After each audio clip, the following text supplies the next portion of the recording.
Bienvenue à tous dans un nouvel épisode de Little qui est toujours en bonne compagnie aujourd'hui. Mais avant ça, je vous invite à vous abonner, à liker, commenter, à partager ce podcast. Et donc, l'épisode du jour va traiter d'un sujet bouillant, un sujet qui fait débat. C'est est-ce que le squat en streetlifting est nécessaire? Est-ce qu'il a lieu d'être le squat en streetlifting? Mais avant qu'on aborde ce sujet, restez bien jusqu'à la fin parce qu'on va vous donner notre avis, bien sûr, mais aussi on va vous apporter beaucoup de valeur à la fin de l'épisode. On va vraiment vous dire comment faire pour se programmer, les erreurs à ne pas faire non plus, etc. Donc ça va être un épisode qui va être très complet. Mais avant ça, aujourd'hui, je suis avec Ouzou. Ouzou, coach personnel Ouzou. Comment tu vas, mec? Enchanté Marco, j'espère que tu vas bien, moi ça va très bien. Enfin, j'ai envie de dire, depuis le temps, j'en ai vu les podcasts défiler et moi je n'étais jamais invité. Donc là, enfin, ça fait plaisir, c'est un honneur. Donc voilà. Et justement, parlons un petit peu de ton actualité, Ouzou, parce que toi, tu as participé au championnat de France cette année en moins de 87, où tu as fait un Exactement. podium cette année. Exactement, j'ai fait un podium. C'était inattendu, évidemment, j'avoue que c'était inattendu.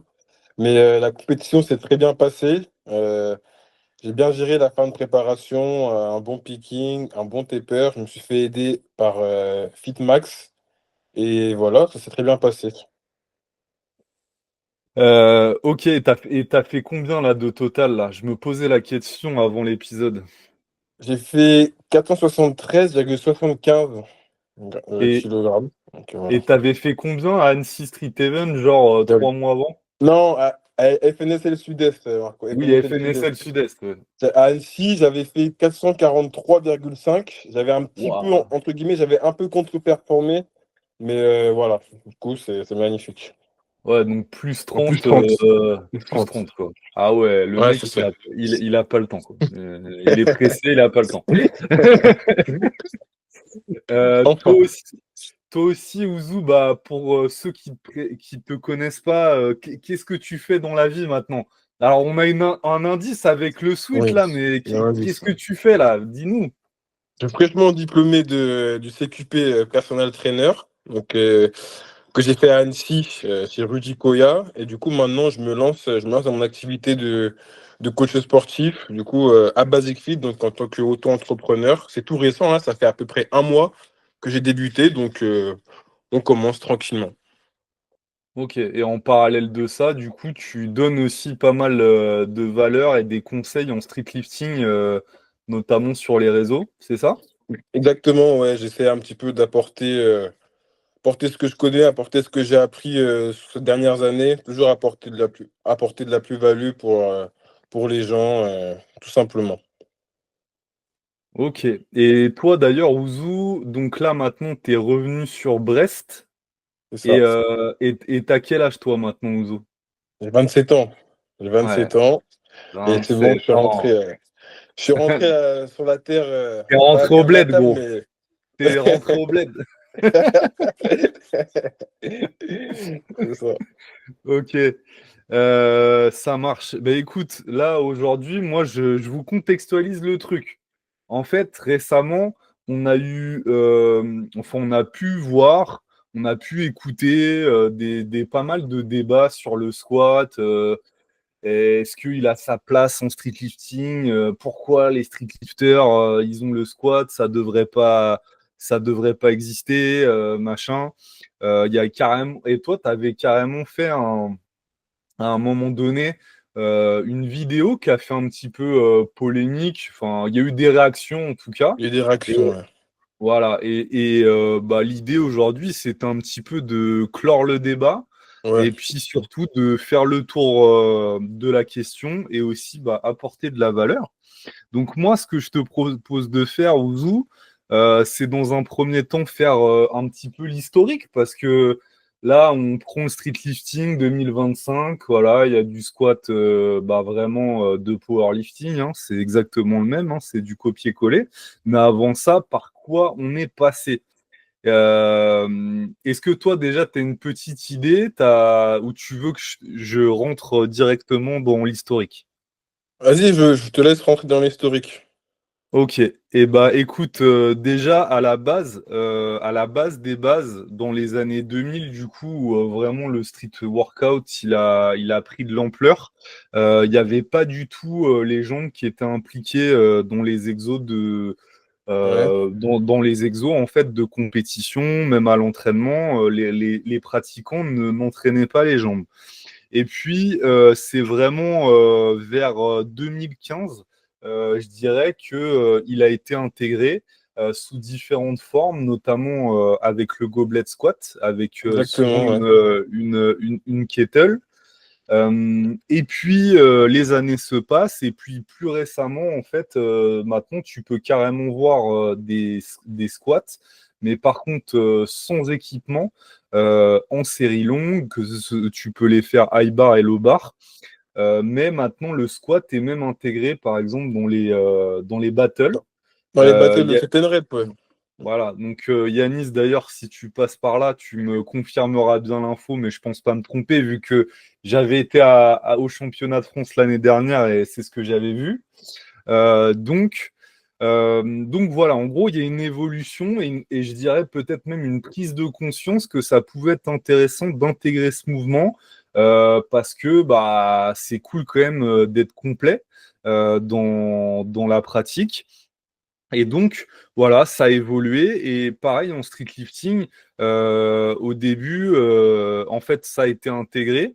Ça n'a pas été intégré et ça a été intégré que récemment. Et sous sa forme actuelle, ça date d'il y a De- 5 ans et demi, on va dire. Ouais, Donc 2020, 2020. 2019. Ouais. Ouais. 2020, street lifting moderne, apparition du street lifting moderne, avec du squat qui est un copier-coller, comme je l'ai dit auparavant, du powerlifting. On y reviendra ensuite. Pourquoi ça a été copié-collé? Dans quel intérêt? Euh, et donc voilà un petit peu pour l'historique rapide de ce mouvement dans la pratique.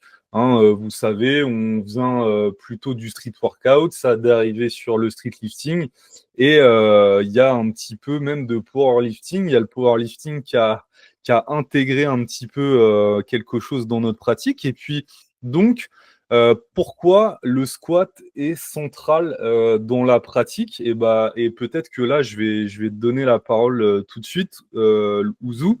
D'après toi, pourquoi il est central ce squat? Parce qu'il y a peut-être beaucoup de gens qui le sous-estiment encore aujourd'hui. Et pourquoi ils ont tort, ces gens-là, et pourquoi il faut qu'ils prennent conscience que c'est un mouvement qui est très important en street lifting.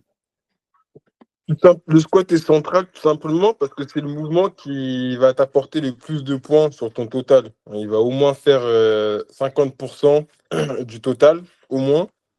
Donc c'est pour ça que bah, c'est le mouvement le plus important. Entre guillemets, c'est si tu n'as pas de squat, tu pourras pas, entre guillemets, avoir un bon total ou peut-être même, j'irais même jusque dire presque gagner une compétition. Encore une fois, ça dépend encore du niveau de la compétition, si on est sur des France, si on est plus sur du régional, etc.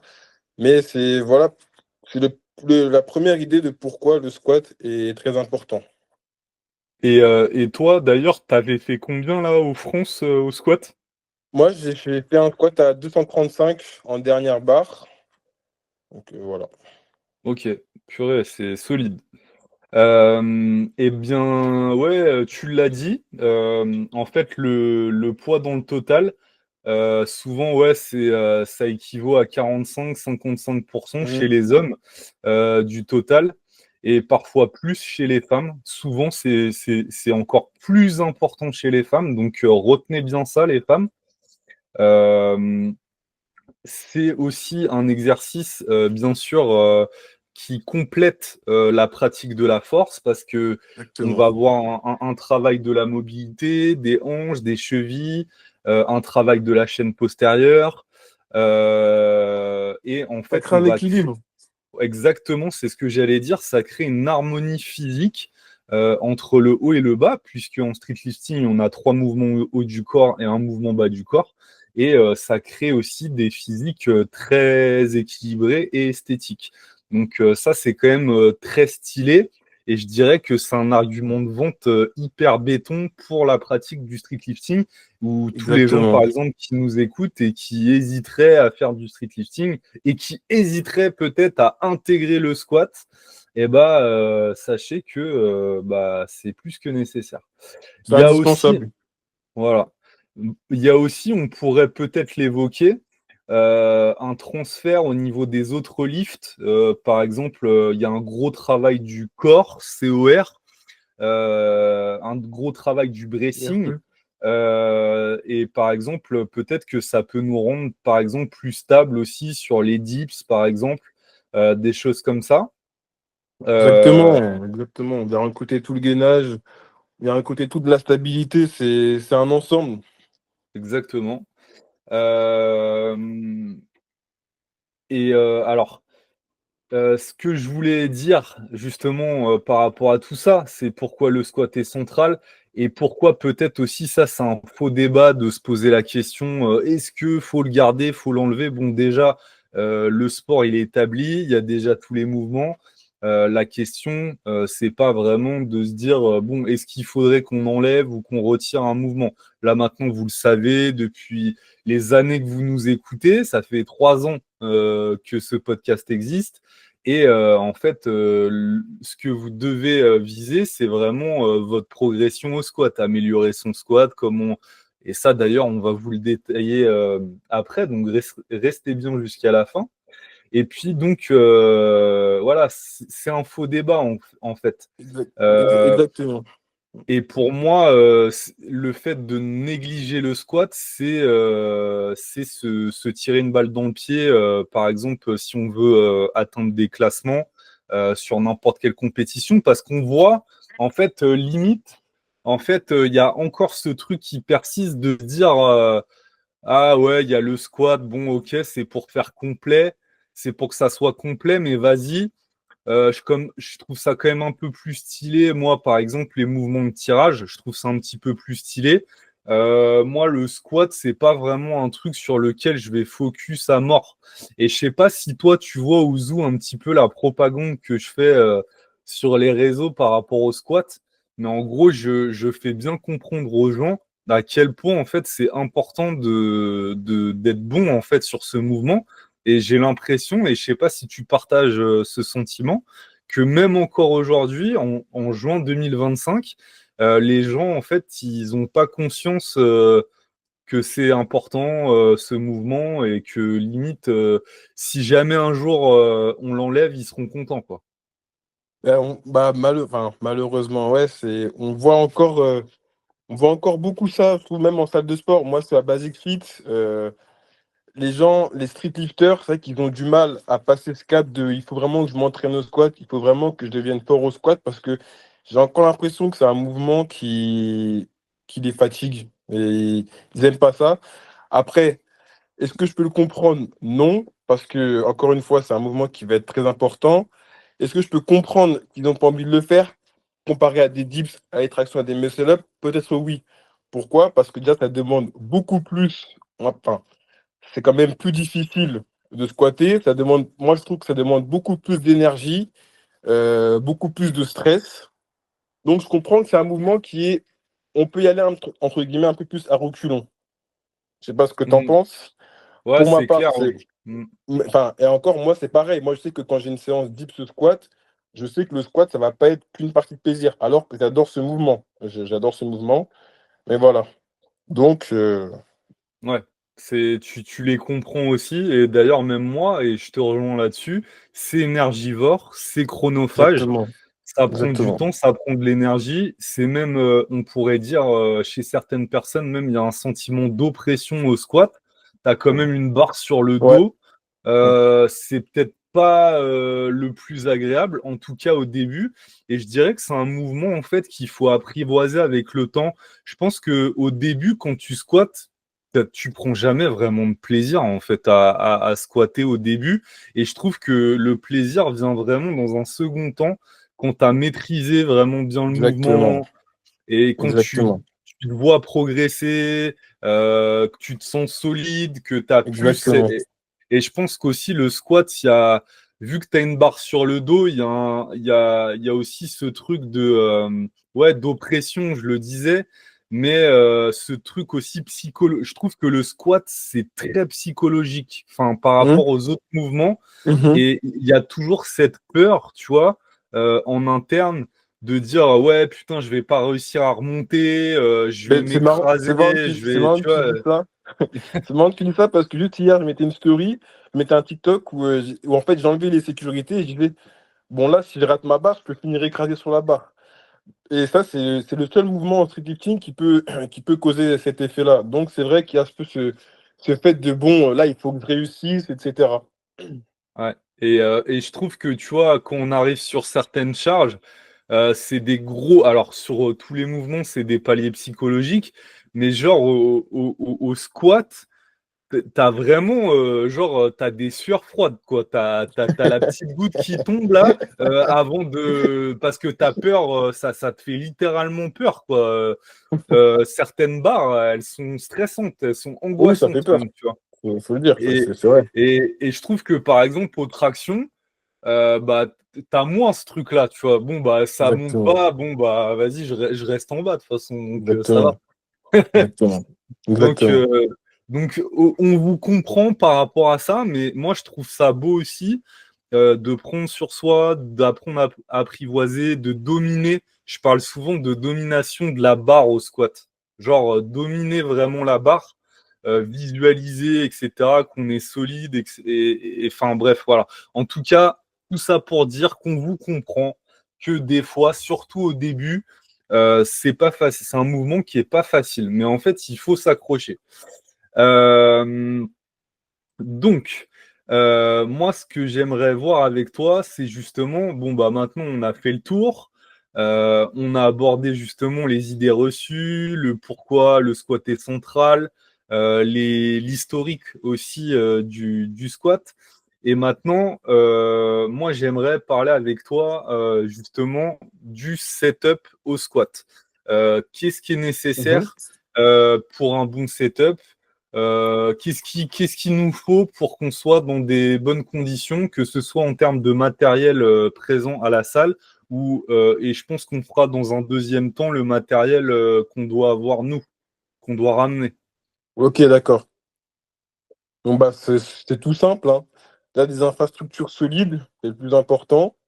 Un rack, évidemment, le rack de squat, tu as la barre de squat et des sécurités. Pour moi, ça, c'est le minimum qu'il faut avoir. Après, si on veut parler au niveau des poids, on peut même, honnêtement, on peut même commencer avec des bumpers. Donc, des bumpers, des poids plus. Les poids normaux de 20 kilos, là, je Ouais, sais pas des comment poids les. olympiques, quoi. Poids olympiques, Ouais, ça ouais, s'appelle. ouais, ouais. Voilà. Là, ça, c'est la base. Ok. Ouais, bah moi, je suis aussi d'accord avec toi, surtout quand on débute, avoir des sécurités, c'est hyper important. Je vous conseille pas de dropper la barre, ou en tout cas de limiter Mhm. un maximum ce truc-là pour pas le reproduire en compétition après, puis sinon, bah, vous serez mis de côté pendant une saison. Ouais. Donc ça, une saison ou un peu plus, faut vérifier les règlements.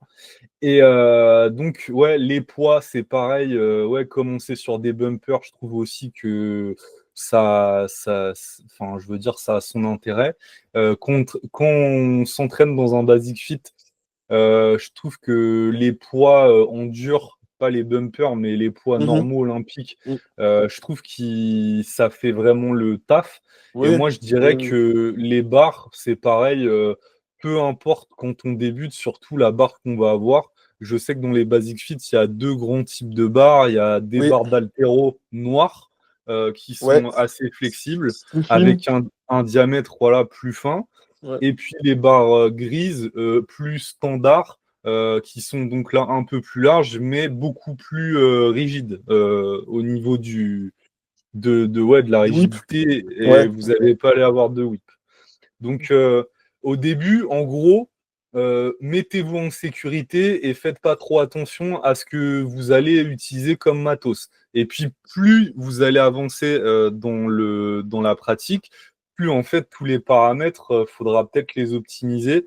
Et Exactement. par exemple, dans un Basic Fit, utilisez plutôt la barre peut-être grise si vous avez une barre grise, parce que je sais que dans certains basiques, il y a full barre noire. Je crois que dans les nouveaux, d'ailleurs, il n'y a même plus de barre grise. Ouais, Donc, c'est ça. Moi, je suis dans un nouveau et il n'y a que des barres noires. ouais, donc ça, c'est un peu chiant et limite, je me demande s'ils ont pas fait exprès.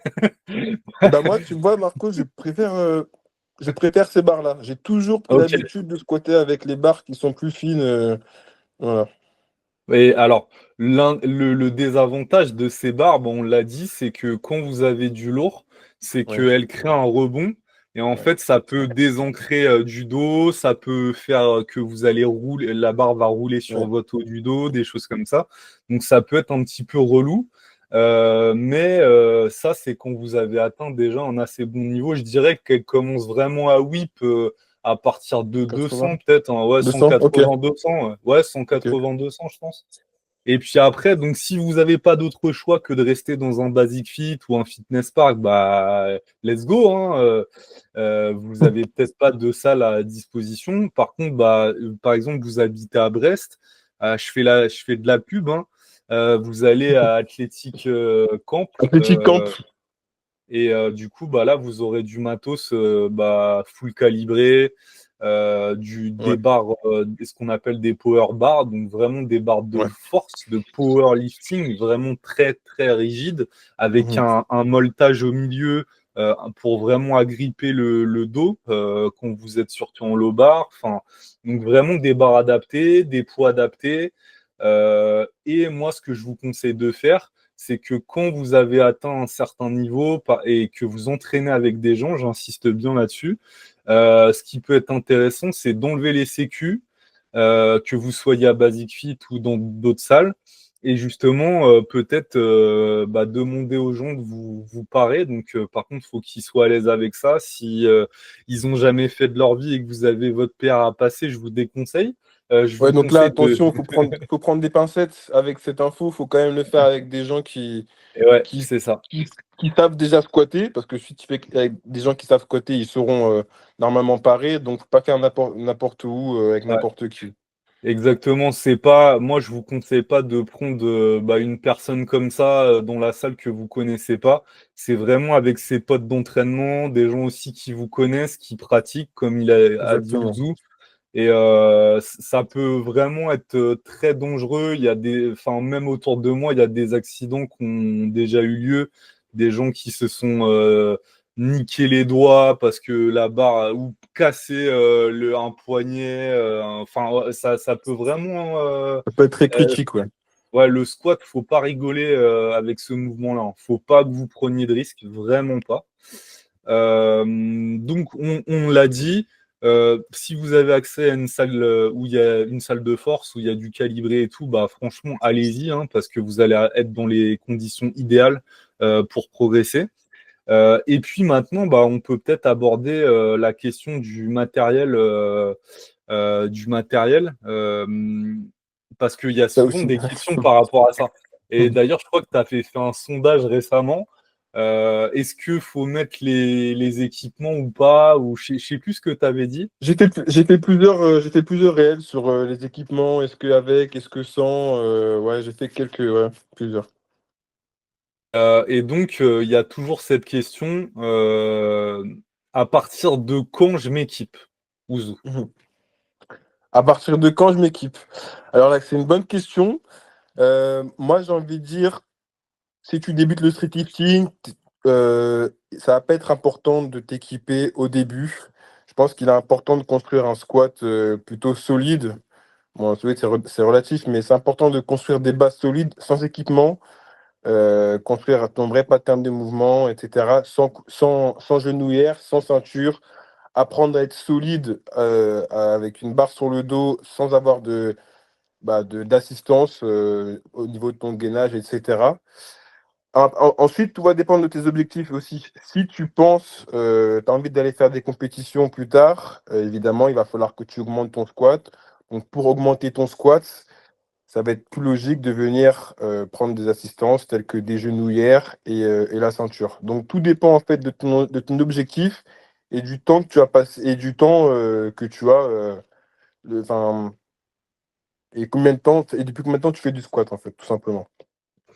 Ouais, et bah, moi je suis assez d'accord avec toi. En Les fait, objectifs. on pourrait vous donner une temporalité Ouais, ou même, peut-être, des charges données, mais en fait, ça a pas vraiment de sens parce que non, comme, le dit Ouzou, ça va alors si vous êtes débutant, dans tous les cas, à moins que vous ayez un énorme passé sportif, vous faisiez peut-être même de la musculation avant et donc vous squattiez avant, peut-être sans équipement et vous avez déjà un très bon squat, bah là, vous pouvez directement acheter des équipements.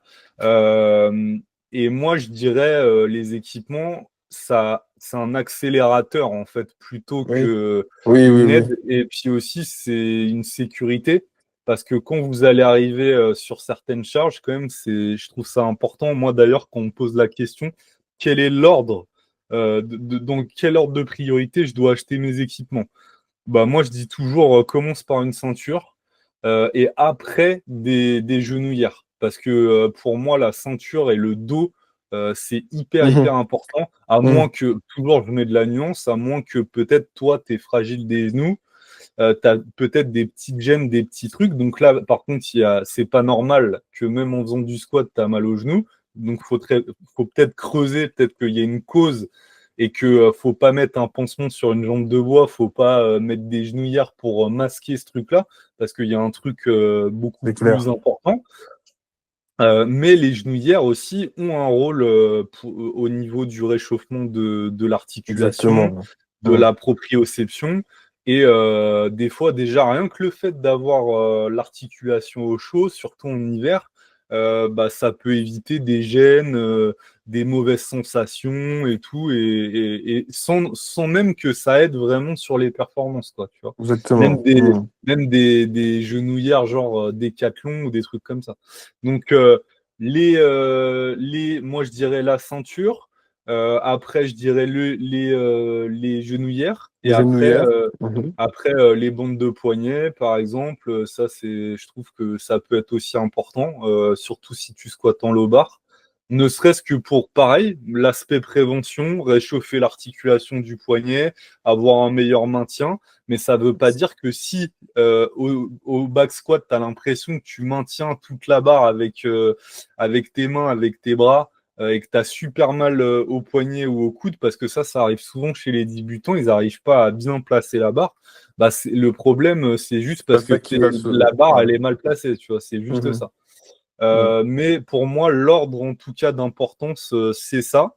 Et au niveau, on vous l'a dit, de à quel moment je m'équipe, bah là, ça va dépendre de vous, de votre objectif, même aussi je dirais, de l'aspect financier, parce que, je conseille toujours peut-être d'acheter un truc très bien, de bonne qualité, une fois, que Mmh. plusieurs trucs que vous allez changer 3 fois en un an, Mmh. parce que Mmh. c'était peut-être pas assez bien adapté et tout. Donc, ça aussi, c'est un coût. Si vous êtes étudiant, vous n'avez pas beaucoup de revenus, etc., bah, ça peut mettre un frein à tout ça. Donc, tout ça, ça a relativisé par rapport à plein de choses.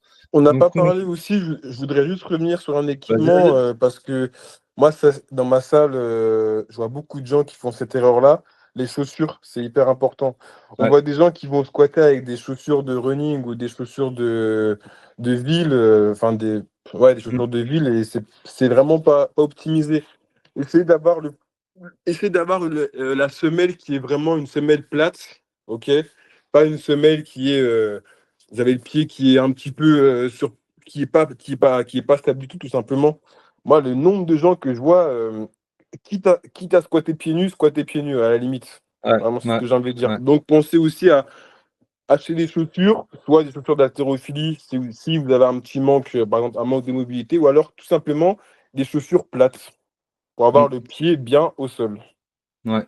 Et pourquoi du coup c'est dangereux les chaussures genre je pense moi aux tu sais les chaussures de running les Hoka là je vois il y a tous les runners qui ont ça Oui, je crois que je vois c'est lesquels, je crois, mais je crois. Ok. et pourquoi c'est pas bien du coup?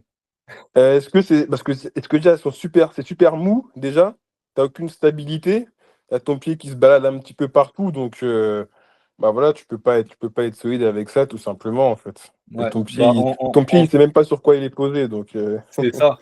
Bah, j'ai fait mon dernier réel, en fait, il était là-dessus, il était sur le tripode, c'est ok. l'ancrage Oui, oui, oui, des oui, pieds. oui. Et en Oui. fait, si vous avez, donc ça crée une instabilité. Donc déjà, si vous êtes instable en bas de la chaîne, là, au sol, parce que tout démarre de là, bah, en fait, vous allez avoir une production de force qui est moins importante. Et en plus de ça, potentiellement aussi, ça vous met en danger parce que, en fait, vous pouvez pas être gainé, vous êtes instable. Et en fait, sur des gros charges, ça peut vraiment être dangereux, en fait, potentiellement. Donc, en fait, c'est comme moi, et Ouzou, là, il a dit une super consigne.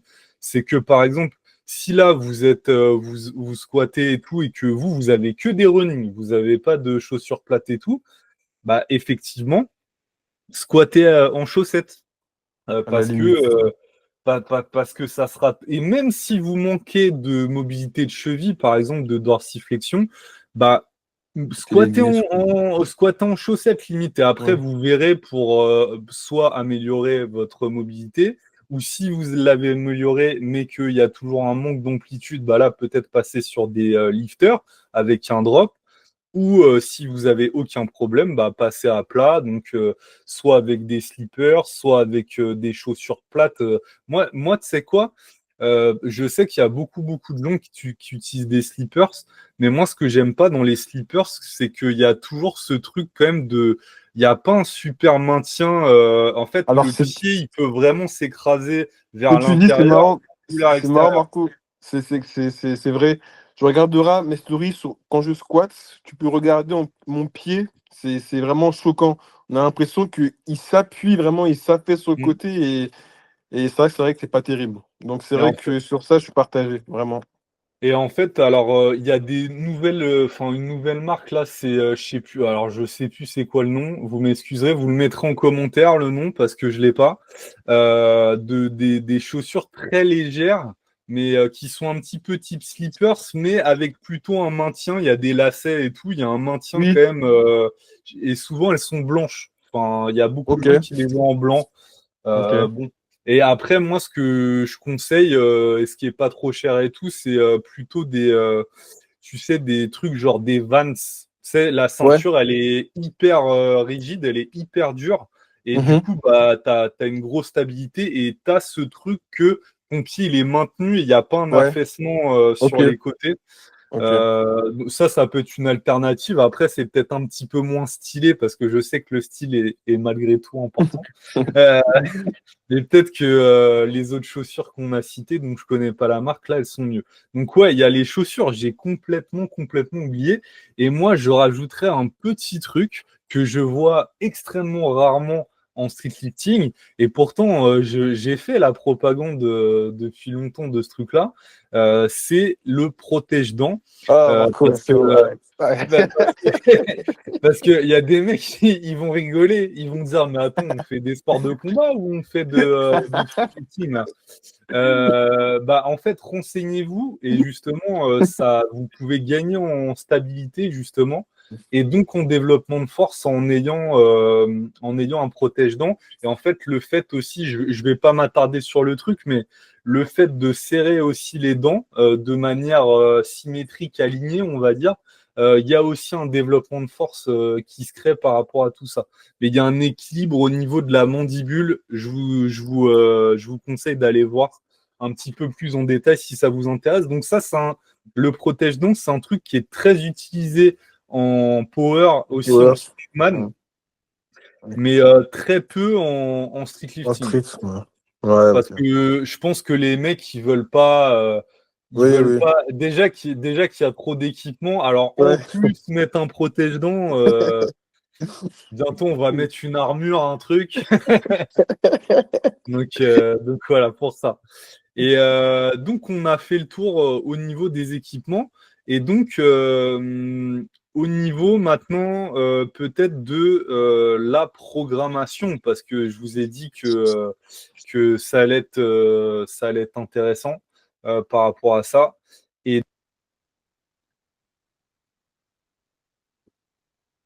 Je t'entends plus, Marco.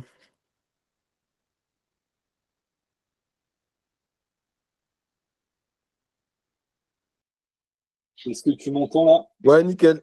C'est bon. Je te vois pas, mais je Ah ouais, t'entends. non, j'avais juste coupé 2 secondes le micro et je remets aussi la cam, excusez-moi.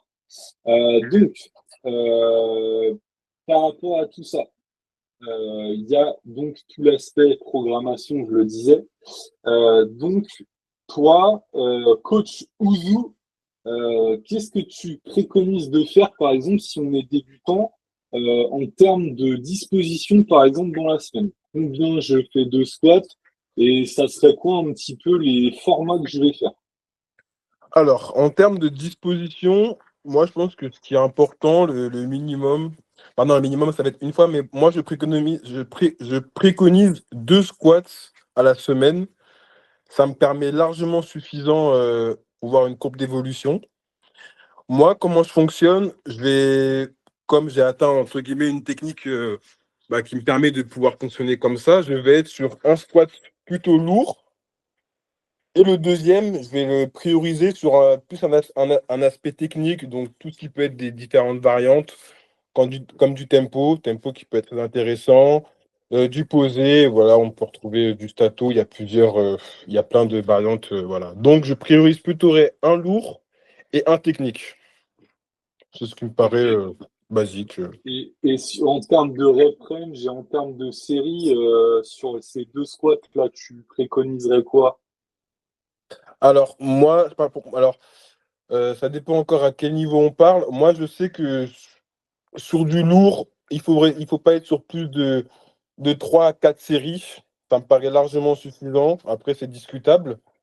Et sur de la technique, pareil, moi, je peux être plus sur un rep range de 4 séries. Donc, on peut être, par exemple, j'agrossis, mais par exemple, sur du 4x6, voilà, 4x8. Et par contre, quand on est sur du lourd, on reste sur du 3 à 4 séries. On peut monter jusqu'à 5 répétitions, mais encore 5 répétitions, c'est vraiment le plus haut possible. On est plus sur du 3 à 4 fois entre 3 et 5, quoi. Ok. Je sais pas Ouais, ce que tu donc en si penses. je résume, coach Ouzou, donc il préconise 2 squats semaine, même si vous êtes débutant, un squat lourd, un squat un peu plus léger, mais avec une variation où enfin, en tout cas qu'on pourrait qualifier de technique. Le rep range, Exactement. donc maximum 5 répétitions sur le lourd et 4-5 séries grand max sur le lourd et sur le léger, donc t'as pas dit, mais un truc genre 4-5 séries aussi. Ouais, exactement, ouais, c'est ça. Ouais. Ok. Ok, Ça fait à donc peu près 8 ça nous séries. fait Ça fait ouais, à peu près 8 entre à 9, 8 allez, et 10 8 quoi. à 9 séries de squats par semaine. Je pense que c'est. Sans compter sans compter les warm-up, etc. Ça me paraît bien. Ok. Ça me paraît Euh, cohérent. ok. Écoute, moi, je suis plutôt pour. Enfin, je veux dire, je te suis là-dessus. Enfin, je pense que aussi quand on débute, on peut, on peut au tout début peut-être avoir un split, donc faire une fois par semaine, mais ça c'est vraiment genre les premières semaines quoi. Mais, Mhm.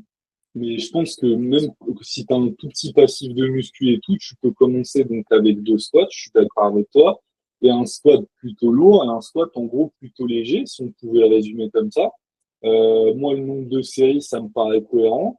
Et en termes maintenant de, parce que vous allez vous dire, mais alors, ok, donc on a dit les séries, les répétitions, mais au niveau des charges, comment je m'organise? Donc là, en fait, tout va dépendre de votre niveau. Va peut-être falloir raisonner en termes de RPE ou de pourcentage. Et Exactement. donc, par exemple, moi, je vous conseille de ne pas vous casser la tête si vous commencez. Vous faites des blocs. Donc, des blocs, c'est des additions de semaines. C'est-à-dire que souvent, un bloc, c'est entre 4 et 5 semaines. vous cassez pas la tête, faites des blocs de 4 semaines, c'est la moyenne globale. Et sur ces 4 semaines, vous commencez la semaine RPE 5, la semaine 1, et par exemple sur le squat lourd, par exemple, et vous finissez à la semaine 4 avec un RPE 8,5. En gros, Exact. Ouais.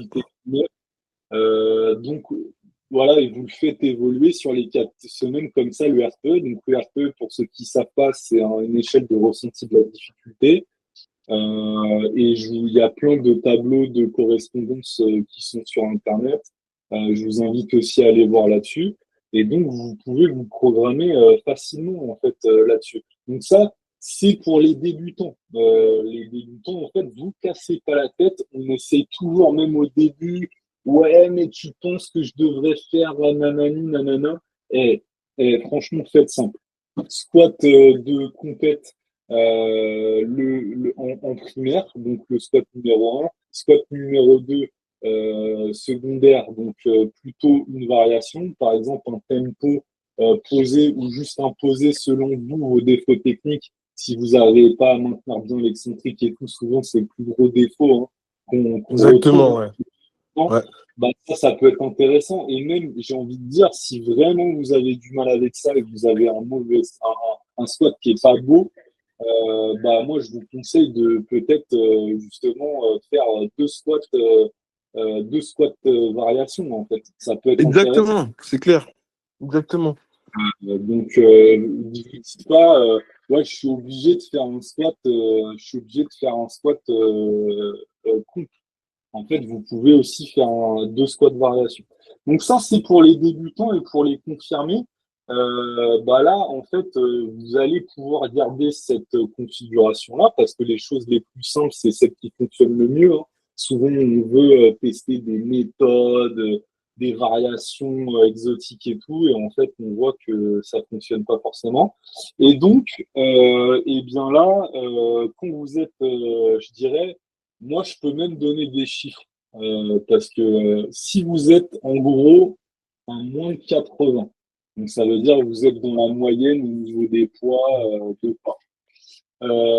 Quand vous avez atteint, on va dire, je dirais 180 en termes de 1 RM, là, ça peut être intéressant de passer sur 3 squats semaine. Ouais, je pense que Euh, c'est cohérent aussi, ouais. et 3 squats semaine. Donc, on a parlé des 2 premiers squats et le troisième squat, ça peut être un squat donc vraiment varia avec très peu de volume, très peu d'intensité. Par exemple, typiquement, si vous squattez en low bar habituellement, ça peut être intéressant de faire du high bar sans équipement, Exactement. par exemple. Vous faites du high bar sans équipement, en très léger, avec même un tempo, avec une pause, et vous limitez vraiment les charges. Et le but là, ça va être plutôt de répéter un pattern de mouvement Voilà. du squat en règle générale. Et le but, ça va pas être trop de vous fatiguer en fait. Ça va plutôt être de répéter, d'avoir une fréquence en fait de pratique du mouvement durant la semaine. Et d'ailleurs, moi, je sais pas si toi, ça, Ouzou, tu as ce sentiment-là, mais moi, en fait, donc j'ai 3 squats semaine. Et tu vois, mon squat tertiaire, en réalité, il est juste avant mon squat volume de D'accord. la. Ouais, ok. Et en fait, Ok. souvent, je me sens mieux parce que tu vois, par exemple, des fois, je l'avais enlevé, ce squat tertiaire, et je me sens mieux sur mon deuxième squat volume parce que Quand tu as juste fait avant, ton. j'ai fait le Ouais. squat tertiaire la Ouais. veille. Et en fait, ça m'a pas fatigué, mais je suis très à l'aise Cet automatisme, sur le mouvement. etc., tu sais Ouais. exactement comme tu l'as. Ouais, ok, très bien. Ouais, ouais, ok. Ouais, Et, ça m'étonne pas. et même, tu vois, moi, j'ai le sentiment aussi des fois que j'ai besoin d'avoir une petite fatigue sur le mouvement pour être performant. En fait, si je suis trop reposé, Souffré. en gros, Ouais. je suis trop désentraîné, entre Ouais, ok. guillemets, et Ok. j'arrive pas à vraiment bien performer, tu vois. Ok. Ok. Mais moi c'est exactement ce que je fais là, du coup, sur mon bloc de reprise d'entraînement. J'ai mis un troisième squat. Moi, j'ai mis un front squat. Comme moi, c'est vrai que j'essaie vraiment de travailler ma verticalité sur mon squat. J'ai mis mon squat tertiaire, c'est un front squat. Donc, pareil, je suis juste sur du du 3 séries, allez, et vraiment, je suis sur du volume, quoi. Je fais du 3 x 8, je dépasse pas les RPE 7, voilà, c'est vraiment histoire 2 et voilà. Ok, ouais. Ok. Donc, en gros, si vous êtes un petit peu plus avancé, 3 squats, ça peut avoir son intérêt. Mhm. Donc voilà pour ça, on vous a bien détaillé tout ça. Et Et encore une fois, je voulais juste relever 3 squats, voilà, tout le monde ne peut pas non plus se permettre d'avoir. Parce que du coup, si tu es sur 3 squats semaine, tu rajoutes peut-être une séance en plus. C'est pas non plus, c'est pas indispensable. On n'est pas obligé d'être forcément sur 3 squats semaine. 2, ça suffit largement pour évoluer. exactement. Je juste Et souligner peut-être que ça. vous allez pouvoir évoluer comme ça longtemps. En fait, il faut toujours, et je le répète depuis toutes ces années, il faut avoir une vision long terme. Et si vous progressez bien avec 2 squats, il n'y a pas lieu de mettre un troisième squat en se disant peut-être que je vais aller plus vite. Parce que tu sais, il y a toujours cette croyance de faire plus pour avoir plus de résultats. Mais on sait qu'en force, c'est pas forcément le cas en fait. Mhm. Donc, on vous a détaillé comment dire, l'équipement, la Programmation, programmation. équipement. Et Mhm. maintenant, peut-être qu'on peut faire un point rapide sur la technique. Et ben, on en a déjà un petit peu parlé là. C'est quoi un petit peu, toi, les erreurs au squat que tu vois le plus souvent? Bon, on peut en citer beaucoup. On va le prendre dans l'ordre du mouvement. On peut parler de la base, donc le dérac, tout simplement. On peut commencer par ça. Un dérac qui est pas solide. Donc, vous pensez juste à vous mettre sous la barre. Vous sortez la barre et voilà, manque de solidité, manque de confiance. C'est ce que j'ai en plus, c'est un conseil que j'ai donné juste hier à la salle. Il faut vraiment penser, tu te mets dans ta série dès le début, tu te mets dans ton squat, tu braces, tu respires bien, tu te gonfles et hop, dès que tu te sens bien, tu te sens solide, tu sors la barre. Ça, déjà, c'est indispensable pour que ton squat se passe bien après. Commencez par ça. Ok. À ton tour. Bah, vas-y, je vais faire l'étape numéro 2 moi, Ouais. alors. Et on va Ouais, le voilà. faire dans l'ordre, du coup. Ouais. Allez. Du coup, après, bah, il y a le placement avant d'entreprendre la descente qui est méga important. Et les deux choses qui vont intervenir, ça va être en premier lieu le bracing. Donc le bracing, souvent, et ça j'ai fait plein de réels là-dessus, qui est souvent thoracique, et donc c'est Mhm. une meilleure technique, parce que vous orientez mal le flux d'air et donc le gainage par la suite. Et en plus de ça, souvent il y a un haussement des épaules, et ce qui va faire que votre barre, potentiellement, elle va rouler dans votre dos, elle va se désancrer. Donc ça peut être vraiment problématique. Des fois, on voit des mecs vraiment, je sais pas si tu connais ce personnage Kirby. Tu sais, c'est un personnage qui aspirait l'air là. Tu sais, c'est un jeu vidéo Ah ce oui, perso. oui, oui, oui, le petit. Oui. Oui. Et des fois, t'as des mecs qui inspirent comme ça, et puis ils lèvent Euh, les épaules de ouf, tu vois. Et hmm, ça, c'est vraiment un truc que même des fois à haut niveau, je vois et je me dis, mais attends, mais les mecs, on leur a jamais dit qu'il faut pas faire comme ça, tu vois. hmm, Et donc, ça peut vraiment être dangereux. Donc, vraiment, toujours conserver les épaules basses, la cage thoracique ne doit pas bouger, c'est vraiment le bas du ventre qui doit se gonfler. Donc ça, c'est hyper important. Donc ça, je le dis aussi souvent, quand vous ouvrez trop la bouche comme ça, là, en grand, en fait, c'est plutôt une inspiration thoracique. Faites le test chez vous, alors que quand vous avez une inspiration style plutôt en cul de poule, là, ouais, bah, en fait, vous arrivez à orienter le flux d'air. C'est un truc ouais. tout bête, non, mais c'est vraiment, ça fonctionne vraiment. Donc il y a ça. Et après, juste après, il y a aussi potentiellement le hinge, ou ce qu'on appelle le pré-hinge. Mhm, Et ça, bah, mhm, en fait, c'est un outil. Il y a des gens à qui ça va bénéficier parce qu'ils ont du mal à recruter leur chaîne postérieure. Et donc, ça va être nécessaire de le faire. Il y en a d'autres qui vont pouvoir s'en passer et recruter correctement leur chaîne postérieure. Pareil, ça va dépendre aussi de leur morpho, etc. C'est un mhm. outil, le pré-hinge. Et pareil, ça, essayez pas de reproduire ça par mimétisme.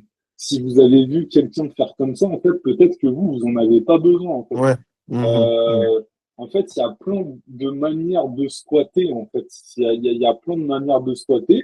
Vous avez en fait une caisse à outils avec plein mhm. de variations, de est-ce que je squatte en low bar, en high bar, des trucs comme ça.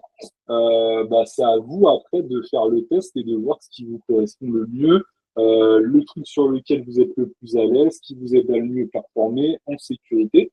Donc, pré-hinge, donc en gros, le hinge, c'est une flexion de hanche. Ouais. Ça va peut-être pouvoir être bénéfique ou à l'inverse, pas du tout. Donc, de toute façon, vous ferez une flexion de hanche, hein, mais vous ne ferez peut-être pas un pré-hinge. Un pré-hinge, c'est en fait, on entreprend une flexion, mais en fait, on ne descend pas. On fait juste la flexion de hanche pour se Mhm. mettre dans une bonne position, activer la chaîne postérieure et après descendre. Donc ça, c'est à voir. Et après, bah, vas-y, Ouzou, Du je coup, te donne la suite. après, on a vu le dérac, les petits pas, ouais, le placement, le bracing, le pre-hinge ou pas. Et ensuite, bah, j'ai envie de dire un des peut-être les plus importants, hein, qui va vraiment déterminer si tu vas réussir ton squat. On va avoir la phase excentrique, donc la phase de descente sur le squat. Donc voilà, là aussi, on peut voir pas mal d'erreurs. Euh, une perte de tension arrivée en bas, une descente pas du tout contrôlée. Donc voilà, l'excentrique, la phase excentrique du squat. Ouais. Ouais, bah, je suis d'accord avec toi. Et moi, c'est ce que je vois le plus souvent. Et en fait, il y a des gens qui voient peut-être trop d'haltérophilie à la télé ou sur les réseaux. Et en fait, qui reproduisent ce truc de rebond. Sauf qu'en fait, ça fonctionne bien sur des charges modérées, des charges relatives, hein. Mais sur du très lourd, en fait, on voit que le rebond, ça fonctionne pas, en fait. Ça a ses limites et souvent, ce qu'on voit, c'est si quand il y a un rebond en bas, en fait, ça casse tout. Il n'y a plus de gainage et en fait, souvent, bah, il y a le bassin qui remonte et il y a le buste qui penche en avant. Souvent, quand vous êtes grand, c'est ce qui se passe. Et en fait, ça vous flambe le squat ou tout simplement, en fait, vous restez en bas parce que vous avez plus de tension. Vous jouez que sur le rebond et en fait, vous restez en bas et vous allez plus à remonter. Donc, en fait, Alors moi, ce moi, que je dis ouais, toujours, c'est en fait, prenez ça comme un investissement, l'excentrique. Vous allez capitaliser sur la descente pour ensuite envoyer sur la montée. En gros, vous accumulez sans faire du tempo non plus, hein. Faut pas faire du tempo 4 secondes. Il faut maintenir un minimum pour après restituer l'énergie cinétique sur la remontée. Ouais, Ouzou? ouais. Moi, je suis assez partagé sur ça, là, sur le rebond ou plus contrôlé. Je me posais des questions. Je pense que quand tu as atteint bah, tu maîtrises ton squat, etc. C'est ce que je vois vraiment chez certains power américains. Là. Russ, je sais qu'il fait pas mal ça. Donc lui, c'est vrai qu'il Ok. il a une vitesse de descente qui est vraiment rapide. Et c'est vrai que ça le permet ensuite, du coup, bah, de passer un peu sticking point, donc de remonter assez rapidement. Moi, j'ai Je essayé de crois temps en temps qu'il de le est pas faire à en high bar l'entraînement. d'ailleurs, Ouzou. Pardon? Lui, il est pas en high bar d'ailleurs. Bonne question, C'est je un sais mec pas. qui a un Je peux pas bandeau te dire. souvent là, Oui, non? c'est lui. Oui, oui, c'est lui. Ouais, bah, Et je crois qu'il est en high bar. Je suis pas sûr, ou mais alors peut-être ouais. qu'il est peut-être un tout petit peu plus bas, mais alors moi, c'est vrai que moi, je suis partagé. J'ai essayé de le faire, donc de descendre assez vite et de vraiment utiliser cette vitesse-là pour remonter. Alors, ça peut être intéressant, mais c'est vraiment quelque chose qui demande déjà beaucoup de sérénité et beaucoup de confiance. Ouais. Moi, Et ça, il faudra pas qu'un débutant il le fasse, hein. ouais, c'est ça, on est d'accord. Ça, c'est vrai que je vais le faire par exemple, sur ma montée de gamme, je peux le faire, ou alors peut-être sur ma première série, quand je suis encore frais. Mais je préconise quand même le fait de contrôler plutôt l'excentrique au lieu de venir vraiment s'écraser rapidement et remonter. Ouais, donc je trouve ça bien de mettre de la nuance. En fait, on voit en fait des fois des cas un petit peu à part à qui ça va profiter le rebond. Mais en fait, dans la majorité des cas, prioriser le contrôle plutôt que Ouais, le rebond. En ouais, gros, si on pouvait dire ça comme ça. ouais, Et surtout, si vous êtes débutant, il n'y a pas de débat à avoir. C'est contrôle, ouais, contrôle, contrôle, contrôle. ouais. Donc, il y a cette phase excentrique. Est-ce que en bas aussi, il y a des trucs qui se passent souvent en bas du squat? Oui, oui, il y a des choses qui, oui, il y a plein de choses qui se passent. Moi, je peux parler de quoi? Je peux parler un petit peu, peut-être des genoux. Je sais pas où c'est. Ça arrive peut-être un petit peu après cette phase-là. Ok. Moi, alors, je parlerai peut-être, si tu veux bien, du butt wink. Donc, Ok, c'est une ouais, ouais, rétroversion de bassin. ouais, ok, Et ok, donc, ouais, ça, carrément. en fait, ça dénote un manque de mobilité au niveau des extenseurs, enfin, au niveau de la hanche, en fait, notamment. Aussi une rigide, enfin, vous êtes peut-être trop tendu au niveau du psoas, des fléchisseurs de hanche, des choses comme ça. Donc là, il faudra peut-être aussi travailler toute la zone en amont. Et ça peut vraiment, parce que en fait, en gros, c'est quand vous arrivez en bas, donc normalement, bah, vous êtes droit et vous remontez droit, Il y a un un peu sur le affaissement droit, on va des. dire. Et là, en fait, vous allez arrondir le bas du dos. Mm. Votre bassin, en fait, il va se tourner. Donc ça, en fait, ça peut vraiment mettre la colonne vertébrale. Et d'ailleurs, on le sent, hein, parce que des fois, tu sais, quand tu forces la descente et tout, et que t'es pas assez bien gainé, t'as pas la bonne position du bassin, tu Mm. sens que tu t'es niqué le dos un peu là, ça a bien tiré sur le dos, et ça souvent bah, c'est le butt wink, donc c'est aussi des fois une mauvaise activation de la chaîne postérieure, notamment des Oui. fessiers, c'est peut-être aussi un déficit même musculaire, parce que moi ça souvent je le vois chez les gens qui n'ont pas un fessier qui est développé. D'accord. Euh, et ça peut être une piste aussi, un axe en tout cas de travail, travailler sa chaîne postérieure, ses fessiers, ses ischios, ses lombaires, mais aussi prioritairement ses fessiers. Et il y a plein de gens, en fait, surtout maintenant, aujourd'hui, qui ont fait des amnésies au niveau des fessiers parce qu'ils restent trop longtemps assis et ils savent plus les recruter. Il y a Ok. une fonte musculaire même. Et Ok. en fait, ça, les fesses, les fessiers, c'est vraiment un muscle qui va aussi vous protéger, on va dire, au squat, parce que c'est un muscle qui est quand même très puissant et qui va permettre de maintenir le bassin dans une bonne Ah oui, des position. Euh, stabilisateurs, ouais. donc, ça, on le voit souvent, le butt wink.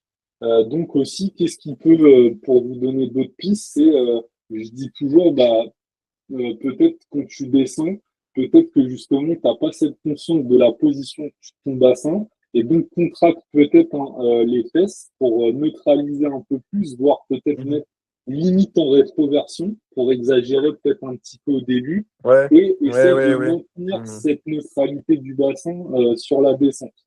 Voilà. Ouais. Donc toi, Ouais, tu bon. voulais parler des genoux, toi, après, tu m'as dit. Ouais, mais là, je suis un peu passé peut-être un peu vite sur la phase concentrique. Bah après, sur la remontée, on peut dire des trucs, hein, genre Ouais, ouais. faire du gainage, peut-être redescendre sur du lourd, mais ça, c'est pas vrai. Enfin, c'est une meilleure technique en compète, mais à l'entraînement, normalement, t'as pas de redescendre vu que t'es pas En fait, RP10, quoi. en fait, j'entends tout et son contraire par rapport au genou. Donc, dès qu'on démarre la phase concentrique, moi, je vais être tendance à penser à vraiment activer. Donc, j'active les adducteurs. Hop, je garde les genoux vers l'extérieur. Je pense que c'est mieux, mais bon, on entend tout ce contraire dans le sens où il y a des gens qui vont dire que bah, certains ils vont être plus forts, entre guillemets, en rentrant. Donc, eux, ça va être peut-être les adducteurs qui vont aller vers l'intérieur. Je sais pas trop, je sais pas quelle est la réelle vérité sur ça. Je sais pas ce que tu en En penses, fait, toi. je pense qu'en fait, il faut nuancer, il faut pondérer Ouais, aussi les ouais. propos. Mhm. Moi, enfin, la personne qui me vient en tête tout de suite quand je pense à genoux rentrés, c'est Lia Oui, oui. en powerlifting ou même Turbotif là en petite caté là chez les femmes qui squattent souvent. Ces gens-là, ils ont des stance, donc des écartements de pieds Très très proche. serrés. Ouais. Et ils ont les genoux qui rentrent vers l'intérieur. Et Mais en même fait, sans en penser à elle, soi, hein, beaucoup de femmes en street, enfin, beaucoup, même, elles squattent souvent comme ça. ouais. Et en fait, c'est pas nécessairement dangereux. Et c'est pas aussi, avec une technique comme ça, vous pouvez aussi performer, mais je dirais dans une certaine mesure. Là, on parle d'athlètes élites. Mhm. On parle de gens toujours. En fait, si vous voulez, au début, ce que on essaie de vous dire depuis le départ, c'est ayez peut-être une technique un petit peu conventionnelle, Mhm. un truc un petit peu Mhm. standard. Standard, Et ouais. après, au fur et à mesure des années de pratique et tout, vous allez élaborer, vous, votre squat Mhm. avec vos particularités, etc. Mais au début, essayez pas enfin, essayez d'avoir un truc le plus standard possible Mhm. Mhm. parce que bah, ça sert à rien de partir dans des optimisations. Donc pour Mhm. moi, en gros, pour répondre à Ouzou, moi je suis assez aussi mitigé. Je dirais qu'il n'y a peut-être pas de vérité absolue là-dessus. Si genre il y a les genoux qui rentrent, faut pas dire oh mince, c'est une Mhm. catastrophe, tu vas vraiment te blesser ou quoi. Je pense que ça dépend de ton niveau de pratique, ça dépend aussi de la proportion aussi que tes genoux rentrent. Moi, je sais que d'ailleurs, c'est un truc chez moi, des fois, mes genoux, ils rentrent un peu parce que Ouais, mes ouais, adducteurs, ouais. ils prennent le relais sur mes abducteurs, Mhm. sur les fessiers moyens notamment. Donc ouais, et moi, par exemple, genre, j'ai pas de gêne ou de trucs comme ça quand mes genoux ils rentrent. En fait, ça Ouais, se fait ouais, un c'est petit ça. peu. Donc voilà, ça, je pense, c'est un truc qui intervient plus tard. Mais ce que tu as décrit, et d'ailleurs, bah, mon dernier réel parlait de ça aussi, c'est le torque externe. Donc en fait, c'est une rotation externe au niveau du genou, on va dire, de la cuisse. C'est pas très et donc ça, visser aussi le pied et le visser comme ça, le maintenir vers l'extérieur et maintenir cette tension-là pour justement quand on remonte, Mhm. plutôt envoyer les genoux vers l'extérieur Mhm. plutôt que l'intérieur, ou en tout cas Mhm. avoir cette intention. Et je pense que c'est ce que tu voulais dire, Ouzou, et moi je suis plutôt d'accord avec toi de peut-être enfin même sûr, de prioriser plus l'ouverture que la fermeture. Ouais. Parce que pour moi, c'est quand même plus dangereux si tu te dis, vas-y, je vais remonter, je vais mettre les genoux vers l'intérieur. Mhm. Tu vois. Non. Mhm. Euh, Mhm. si ça se fait naturellement et que tu t'en rends peut-être même pas compte que les genoux rentrent, à la limite, enfin, encore une fois, ça dépend. Mais de toute façon, Faut voir, en fait, faut voir. c'est logique. En général, même enfin, quand tu te lèves, tu peux faire l'exemple, quand tu te lèves, tu vas plus. Enfin, en tout cas, Bah pour oui, ma part, moi, je me lève, je vais ouvrir mes hanches, tu vois. Donc, bah oui. voilà. Ouais. Donc, voilà pour la technique. Et pour le re-rack, attendez les ordres, les gars. Et Ouais, sur re-rackez sur pas. les compétitions. Ouais. Ouais, ça, et c'est pour ça d'ailleurs que moi, même à l'entraînement, je marque toujours une pause en haut. Ouais, c'est clair. En fait, je ne pas direct quand j'ai fini la répétition de la série. Et garder la barre 2 secondes en haut et après re-racker. Indispensable. Ouais, donc purée, on a bien fait le tour là. On a fait un bon Moi, tour, du coup, ouais, on a fait un bon tour. Ouais. et donc moi, j'aimerais finir sur une FAQ. Et d'ailleurs, j'ai une nouvelle à vous annoncer par rapport à ça. Je vais l'annoncer dans les jours à venir sur Insta. Je vais créer un canal Instagram où en fait vous allez pouvoir réagir au podcast et aussi nous donner comment dire, des idées des sujets que qu'on aborde en podcast sur ce canal-là, sur Instagram. Donc là, j'ai Ok. répertorié plusieurs questions. Est-ce que, ça c'est plutôt les débutants, faut-il obligatoirement squatter en low bar? Obligatoirement? Non. Ouais. Est-ce que faut, genre moi, pour squatter, pour être fort au squat, je suis obligé d'être en low bar? Non, t'es pas obligé. T'es pas obligé. Dans la vie, rien n'est obligé. Ça, c'est top. On peut faire ce qu'on veut. Bien sûr, Et c'est sûrement plus optimisé, mais c'est pas obligatoire. exactement. Moi, je dirais, ça dépend de toi, de ta morpho, de comment tu te sens, comment tu arrives à performer. Et on l'a vu encore au fond, il y a des gens qui squattent même en high bar sans Oui, ceinture c'est et clair. qui arrivent à performer à très haut niveau. Donc en fait, c'est pas du tout obligatoire de squatter en low bar. Ça, c'est un truc qu'il faut savoir. D'ailleurs, justement, à ce sujet, n'hésitez pas à nous taguer en story avec vos squats et coach Chouzou et moi-même, on vous corrigera vos mouvements et on vous dira ce qui va pas sur vos squats. Parce que Avec plaisir. je sais que en streetlifting, il y a des trucs à revoir. Voilà. On n'est pas totalement au point par rapport à ça.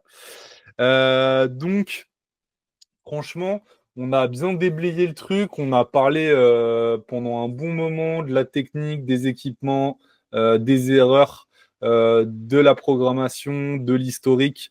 Donc, on va conclure un petit peu tout cet arc-là. Donc, vous l'avez compris, c'est un faux débat. Le squat, pas de squat, pourquoi il On veut squat, plus en entendre nanana. parler. C'est bon. Ça, c'est un truc de 2020, les gars. Réveillez-vous. Soyez complet. C'est justement ce qui fait la beauté de notre sport. C'est d'être complet sur le bas et le haut du corps. Après, il y a aussi des gens qui disent ouais, vous copiez les powers, vous copiez les powers. Ouais, sur le squat, effectivement, c'est la vérité. C'est exactement le même squat. Ça ne veut pas dire qu'on dénature le street lifting. Je trouve que justement, en fait, c'était un petit peu la facilité aussi, hein, faut pas se le cacher, mais que c'est un très bel exercice, un très bon exercice pour mesurer sa force, le squat de powerlifting en toute sécurité. Et je trouve que aussi, il est en harmonie maintenant avec le reste. Enfin, je trouve pas, enfin, toi, je sais pas ce que t'en penses, Suzu, mais je trouve, en fait, le squat, je le trouve logique et normal dans la pratique, tu vois. Je me dis pas quand je fais du squat, vas-y, j'aimerais bien qu'il y en ait plus, ou en tout cas, je comprends pas pourquoi je le fais, quoi. Enfin, tu vois. Moi, je me suis jamais dit ça. Même au début du street, quand je regardais des vidéos, enfin, je me suis jamais dit. Ça m'est jamais venu à l'idée, en fait. Donc, non, c'est complètement normal et il a complètement sa place. Voilà, et c'est comme dans tous les autres sports de force, en fait, quand vous regardez même en haltéro, bah, en fait, c'est le haut et le bas du corps. En power, c'est aussi ça, sauf que dans le power, bon, aussi, il y a le deadlift, hein, mais nous, on a des tirages et poussés haut du corps, et on a une poussée haut du corps, donc bas du corps plutôt. Et du coup, bah, nous, on est très, très complet et on est très fiers. Je pense que je peux parler aussi au nom de la commune, qu'on est très fiers d'avoir le squat dans le sport et que voilà, même s'il y en a quelques-uns qui sont pas à l'aise avec le mouvement et qui aimeraient bien le voir disparaître, je pense que la majorité est très content de faire du squat. D'ailleurs, tiens, je vais faire avec le podcast là, quand il va sortir, je vais faire un sondage. Je vais vous demander si vous voulez qu'on garde ou qu'on vous voulez qu'on le supprime. Ce sera le dernier, Comme... hein, parce on en a assez là, de ce débat-là. Franchement, Ouais, ouais, c'est le ça. débat est clos après. C'est bon. Voilà. Donc voilà, est-ce que tu voulais rajouter un truc, Ouzou, justement, peut-être aussi les réseaux sur lesquels on peut te suivre, etc. Non, juste ce que je voulais dire, c'est que du coup, je sais qu'il y a la Spartan Cup. Je sais que Marco, tu as dit que tu y participé, du coup, Oui. qui c'est à Rennes. Du coup, moi, je serai présent en tant que bénévole. Donc, ça me fera un grand plaisir de pouvoir te voir, de pouvoir te spotter sûrement. Et voilà. Donc, c'est le 13 juillet à Rennes. Venez, ça va être une super compétition. Et sinon, bah, rien d'autre à dire. Et alors moi, je vais faire de la pub aussi pour nos amis de l'Est de la France. Je check sur Insta pour pas dire de conneries. Euh, Il y a une compétition au mois d'août qui est, je vais vous Ah le oui. dire tout de suite, là je suis sur la publi, ça s'appelle Street Academy volume 1. Donc c'est dans le Grand Est, c'est le 24 août. Et donc je vous invite à rejoindre leur page Instagram. Ils ont fait une page, c'est Street 2-du-bas Academy-du-bas. Donc il y a un cash price et voilà, il y a un classement RIS, etc. Donc Street Academy le 24 août. Et par contre, attends, est-ce qu'ils ont mis exactement le lieu exact de la compétition? Non. Enfin, ils ont dit dans le Grand Est, mais je crois qu'il n'y a pas encore de lieu exact, si je me trompe pas. Donc, je crois que c'est dans une box de CrossFit. Enfin bref, allez leur demander en DM et à Mulhouse, c'est à Mulhouse. La localisation, c'est à Mulhouse. Donc, allez leur demander plus d'informations. 24 août compète. Et après, normalement aussi, il va y avoir les espoirs à la rentrée. Je pense que ça va faire plaisir à beaucoup, beaucoup de gens. Et si on a d'autres compètes entre-temps, on vous tiendra informé sur le podcast. En tout cas, bah, moi, Ouzou, ça m'a fait très plaisir de te recevoir. Je sais que tu es un Moi aussi. auditeur du podcast. Donc, Ben ouais. et tu es un frérot aussi avant tout ça. Donc voilà. Et vu que j'avais vu qu'il y avait eu des petits trucs sur le squat, je trouvais ça intéressant d'en faire profiter tout le monde. Donc, sur Insta, c'est Ouzou. Je crois Coach qu'il y a Ouzou, ouais. plusieurs Coach Ouzou. Ouais, Coach Coach Ouzou sur Ouzou. Insta. Ok, ça marche. Bah, si vous êtes resté jusqu'à la fin, lâchez un petit commentaire, réagissez au podcast, donnez-nous Commentaire, aussi petit like. des idées qu'on pourrait aborder ici. Likez, commentez, partagez. Et nous, on se dit à la semaine prochaine pour un nouvel épisode. Merci encore, Ouzou, d'avoir été là. Salut. Salut, Salut, Marc, avec ciao. plaisir. Salut.